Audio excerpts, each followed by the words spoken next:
Thank you, Karen. Thank you for the introduction, and thank you for the opportunity to be here. It's going to be, I guess, a difficult task to follow up on threads, but I'll try to do my best. And I'll try to give you, set the stage for a discussion on autonomous vehicles.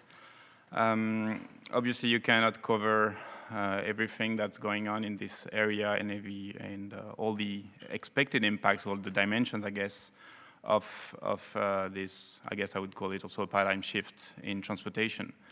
So I'll try to give the basis, and I'll rely on Karen to help me stay within my time. So I'll go into briefly, really, three subparts. First, obviously, whether this is science fiction or not. And it's 2017, so right now, I think most of you in the room probably have heard of it and are somewhat convinced that it's something is happening. Second, some definitions, and especially about these automation levels. And finally, some challenges for the technology and some expected impacts. So this is an relatively old video. I guess it should start by itself, or if it doesn't, okay, it starts. This video I checked before from 2014, showing a relatively high-end vehicle, Infiniti Q50.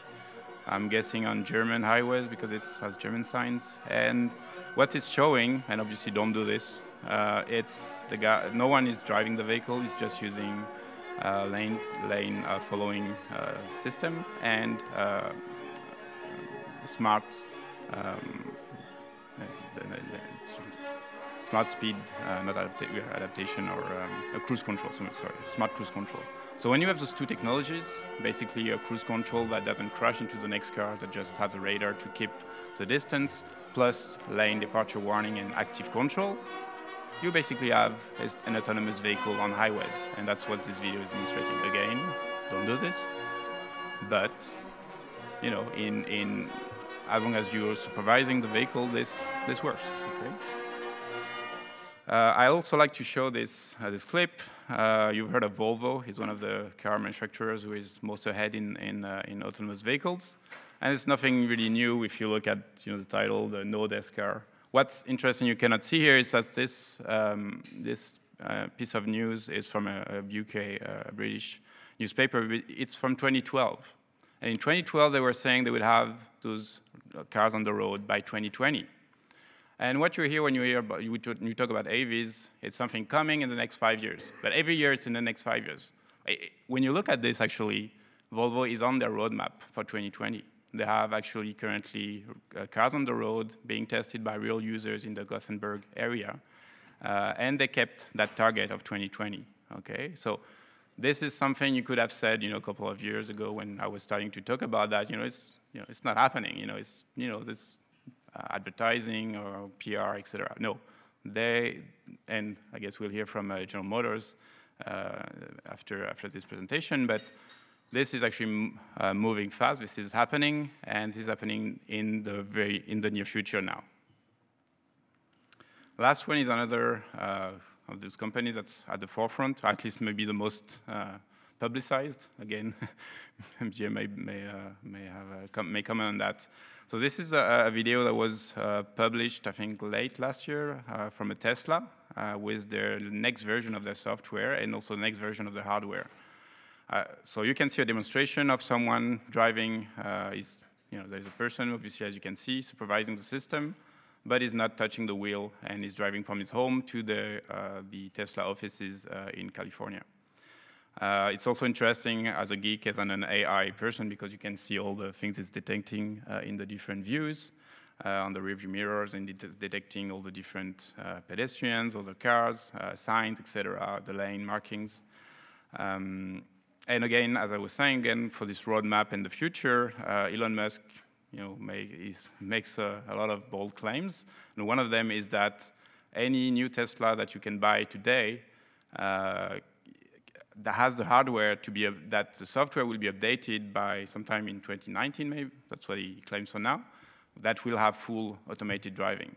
So again, this is not science fiction. This is coming, and obviously there's already autopilot, which is a limited form, more similar to the smart cruise control plus automated active lane control. I'll stop here. It's quite mesmerizing. It works, as you can see. The nice part, I won't skip to, maybe I can. I will like the end. It's arriving in the office. You haven't seen the driver has left the car. And then the car starts itself again. And there's a parallel parking. Bravo. So, in terms of definition, I won't go very much into details, but I like to draw a clear distinction with connected vehicles. Autonomous vehicles, as they are proposed, are not connected vehicles as they were proposed or as this field exists right now. Connected vehicles are the connection between vehicles and the infrastructure. It's a nice idea. It will allow a lot of things. But the vision that it was proposed on was always that you would provide advice to the driver to do something for safety, for efficiency, for environmental impacts. And obviously, again, as we've seen, the driver is the main bottleneck in all those systems. So connected vehicles have relatively limited impacts, but more importantly, they require to modify the system. And as you know, also, budgets are limited, and this is not happening in the near future. So automated vehicles, as they are proposed, do not need to be connected, not in that sense, and can operate on our roads. So again, which lowers the barrier to adoption and deployment. So this is maybe the core of the presentation. There are two different, I guess, set of levels that have been proposed, one by NHTSA in the US and one by the SAE association, which also stands for, well, used to stand for Society of Automotive Engineers. And they propose a 6-level description from no automation, level 0, to 5 full automation. So it's a nice summarizing table that shows as you add more systems, you get into level, level 1 and 2, but at those levels, you still need to have human supervision of the system, okay? Maybe you have some, okay, I don't know if this is working. Here, you can see the system is taking over, but it's still, so it can do some, at level 2, it can do some automated driving like acceleration and steering, but you should still supervise the car. So what we've seen with the Q50 in the video is basically there. Okay, so this level of automation already exists. You can buy it. Then you have the next levels of automated, what they consider automated driving, and they are conditional or high automation, meaning that in most cases you would be able to rely on the system, but you need to be again paying attention at all times, and you need to have some fallback mechanism of the human driver, either in some dynamic driving tasks or in emergency situations here. But as you go higher, basically you have more automated vehicles. And, well, we can quibble again. But Tesla is somewhere between 2 and 3, again, depending on their environment.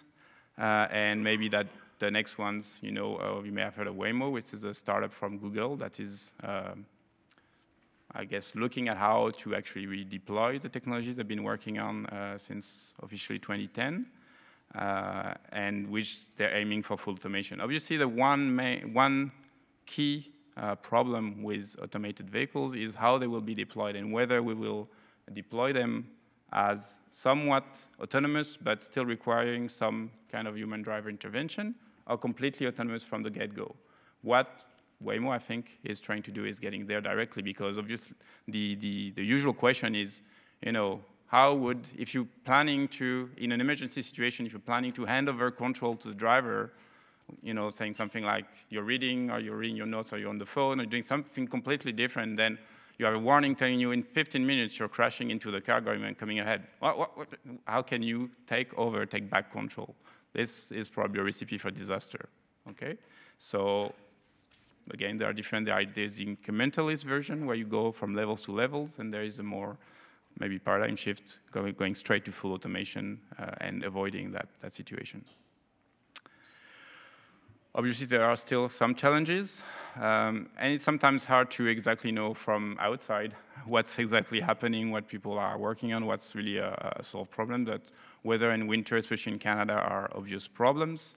I believe this is very technically feasible, but again, everyone keeps repeating, it's been mostly tested on the sunny roads of California, not necessarily up north. So probably more testing is needed. Other challenges may be road construction, but again, and I will come back to this point, think of how actually human drivers are handling these situations. They may not be, the question is not whether the AVs will be completely safe. The question is whether they will be safer than human drivers, okay? And there are also obviously a lot of questions about the legal framework. They're not legal in Canada yet, at least a full automated version, and they are for testing in Ontario. Insurance, what will happen to insurance. And also another point that I think is critical is the interaction with other users, especially again at the transition period. How will automated vehicles interact with other users, other drivers, but more importantly in the medium or long term, as we will have fewer and fewer manually driven cars with other users, with vulnerable road users, especially in urban environments. And there's definitely research that needs to be done in this area. I'll wrap up with some impacts and then a conclusion. Again, this is the part where I can go on and on. Obviously, the first one and the most important one, and I will repeat that again, is safety. This is the only way that we, concerned with road safety, can actually reach our goal, is to have a safe system, to have a vision zero implemented. We have to take the driver out of the loop. As long as we have drivers, we'll have errors and we'll have crashes. I'm just repeating Fred's words. Second is, I guess, a nice side effect is road capacity, or basically those vehicles have a lower perception reaction time, and so you'll be able to put more cars on the roads and increase capacity of the same roads, maybe 50, maybe twice as much. You'll increase it certainly. When you make traveling more efficient, easier, obviously you probably travel will increase as well. So it's a good and a bad thing, and there's lots of questions that need also to be answered from larger transportation perspective. One of, again, a very interesting point is that this increase will also happen for people who cannot or do not want to drive currently. People who do not have the ability, children, elderly, who cannot drive anymore. And this will unlock mobility for them. So again, that's a key social benefit. There's going to be impacts on urban planning. There's lots of talk of parking that doesn't need to be right by where you live, especially if you're using more service, which I'll come next. But also if you make driving easier, again, you can do something else while the car drives itself. You may have more urban sprawl as well. One big question is car ownership. There is no need for you to own a car anymore if you can buy service, aka Uber 2.0, or shared robo-taxis. And we don't know how this will develop, but there's a strong incentive, or strong again, as Fred mentioned, the community, the society has to have this debate on how we want this technology to be deployed. And if we want certain impacts, we have to give incentives to go in a certain direction. And the shared fleet of vehicles is obviously more environmentally friendly or sustainable and more efficient. The last one is jobs, jobs, jobs. Everyone who is driving for a job will lose his job within the next 10, 20, 30 years. No one is ready to face that. No one in government especially is ready to face that situation head on and have this discussion. But this is happening, okay? We used to have people driving lifts or, not escalators, lifts is the terms. And we don't really remember. I mean, obviously I wasn't born, but we have forgotten that. And this is going to happen the same way for cars. No one will drive a car within 20, 30, 40 years. But also, I think we should bring the point home. We are here an association of road safety professionals, and obviously, our final goal is, again, to have a safe system, and our goal then is to get ourselves out of a job. And I think that would be our highest achievement if we do not need to do this job anymore. But again, we have to think of all these consequences. So, to wrap up, safety is the most important feature of autonomous vehicles, regardless of everything I've said on other impacts. The current alternative is not safe, again, as was said just in the previous presentation. You know the statistics. And I will put it even more boldly that we will be judged very harshly if we try to delay this technology if we know it's safe. And again, the bar is not whether it's completely safe, it won't be. It's whether it's safer than the current alternative, which is not safe. And I guess we'll come back also to adoption. There's a lot of question marks, but I think it's very hard to predict what will happen with the adoption. It's a disruptive technology, as was mentioned as well already. It's difficult to predict, I would say even impossible. And one of the reasons is that we are sometimes asking drivers whether they want a driverless vehicle, but they won't be drivers anymore. So who are you asking the questions, really? I mean, they may not be even the primary target. There will be those other people who do not have access to mobility who will be using those new mobility tools. So thank you, and I look forward to the discussion.